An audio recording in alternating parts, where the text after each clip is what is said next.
না, কোনোভাবেই না। এটা মানে কোনো সংস্কার আমি যেটা আমার পূর্ববর্তী টার্মে আমি বলেছিলাম যে কোনো কিছু ঠিকঠাক মতো চলছে না। বিনিয়োগ সম্ভবত এখানে প্রধানতম যতগুলি খাত তার ভিতরে একটা। আপনি যখন আপনার চলমান ব্যবসাটাই ঠিকঠাক মতো চালাতে পারছেন না, তখন আপনি তো পাগল না যে আপনি নতুন আরেকটা বিনিয়োগের কথা চিন্তা করবেন। আপনি নিজেকে চিন্তা করেন। এবং মানে যারা প্রতিষ্ঠিত ব্যবসায়ী তারা যখন বিনিয়োগে এগিয়ে আসছে না, এবং পরিস্থিতি যখন এরকম যে ব্যাংক টাকা দিতে পারছে না, ব্যাংকের অফিসাররা ভয়ে থরথর করে কাঁপছে, তারা কোনো সিদ্ধান্ত নিতে পারছে না, তো এরকম একটা জায়গায় নতুন বিনিয়োগকারী কিভাবে বিনিয়োগ করবেন? এবং আমার পূর্ববর্তী বক্তা একজন বলেছেন যে তরুণদের উদ্যোক্তা হওয়ার আহ্বান জানিয়েছেন মাননীয় প্রধান উপদেষ্টা, চমৎকার। কিন্তু তারা কিভাবে উদ্যোক্তা হতে পারবেন, তাদের আর্থিক সংস্থানটা কি হবে, সেটার কিন্তু কোনো রূপরেখা আমরা পাইনি। হ্যাঁ, এবং সেটা ভিন্ন অবশ্য মূল বিনিয়োগের মানে বাইরে তারা মানে তরুণদের বিনিয়োগটা বা মানে তাদের হয়তো আত্মকর্মসংস্থানের বিষয়টা উনি উল্লেখ করেছেন। কিন্তু মূল বিনিয়োগের যে ধারা, সেই ধারাটা যদি আমরা আসতে চাই, সেই ধারায় এখন পর্যন্ত আইন শৃঙ্খলা পরিস্থিতি আগের চেয়ে উন্নত হয়েছে, কিন্তু সম্পূর্ণ নিয়ন্ত্রণাধীন না কিন্তু। হ্যাঁ, আপনি বাংলাদেশের সবচেয়ে বড় খাত, অর্থনীতি সবচেয়ে বড় খাত গার্মেন্ট শিল্পে অস্থিরতা কিন্তু এখনো আছে। আগে পত্রিকা হয়তো প্রতিদিন বড় বড় আকারে আসতো, যে এটা এখনো প্রতিদিনই কোনো না কোনো কারখানায় ঝামেলা অব্যাহত আছে। এইরকম একটা পরিস্থিতিতে যারা মানে প্রতিষ্ঠিত ব্যবসায়ী, তারা তো নতুন বিনিয়োগের কথা চিন্তা করতেই পারছে না, বা নতুন বিনিয়োগের জন্য যে সার্বিক একটা পরিস্থিতি দরকার, সেই বিনিয়োগের পরিস্থিতিটা এই মুহূর্তে বাংলাদেশে বিরাজ করছে বলে আমি মনে করছি না।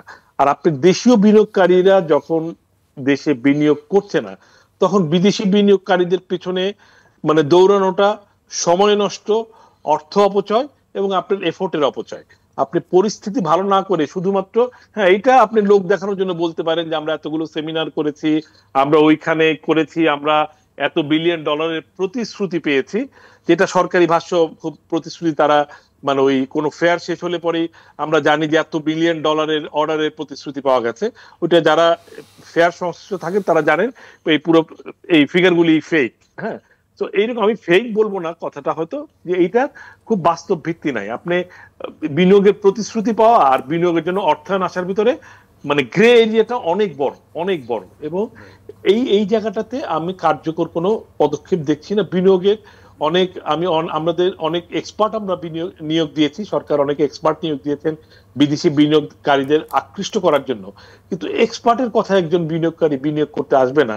উনি বিনিয়োগ করার আগে সার্বিক পরিবেশটা উনি ওনার মতো করে ওনার চ্যানেলে সব রকম ভাবে, সেটা দেশি হলে তো করবেই, বিদেশি হলে উনি ওনার চ্যানেলে সরকারি ভাষ্যটার উপরে উনি হয়তো আস্থা কিছুটা রাখবেন কিছুটা রাখবেন না, সেটা ওনার ব্যাপার, কিন্তু উনি ওনার চ্যানেলে সব রকম মানে বিশ্লেষণ করেই তারপরে উনি বিনিয়োগ করার সিদ্ধান্তটা নেবেন। সো যেখানে দেশীয় বিনিয়োগকারীরাই বিনিয়োগ করতে সাহস পাচ্ছেন না বা আস্থা পাচ্ছেন না, বা উল্টো কথায় তাদের চলমান ব্যবসা বাণিজ্যই তারা ঠিকঠাক মতো টিকিয়ে রাখতে পারছেন না, সেরকম একটা জায়গায় আপনি নতুন বিনিয়োগ রাতারাতি আগামীকাল বা আগামী 3 মাস 6 মাসে এই পরিস্থিতির কোনো বড় উন্নতি হবে আমি এটা মনে করছি না। এবং কর্মসংস্থান এই বিনিয়োগের সঙ্গে ওতপ্রোতভাবে জড়িত। সব মিলিয়ে মানে আমি ব্যক্তিগতভাবে নিজেকে মানে আমাকে যারা চিনেন তারা জানেন আমি অনেক বেশি পজিটিভ কথা বলি, কিন্তু আমি আসলে অনেক পজিটিভ হওয়ার চেষ্টা করেও মানে ঠিক কিভাবে পজিটিভ বলবো সেটা আমার নিজের সঙ্গে নিজে প্রতারণা করা হয়।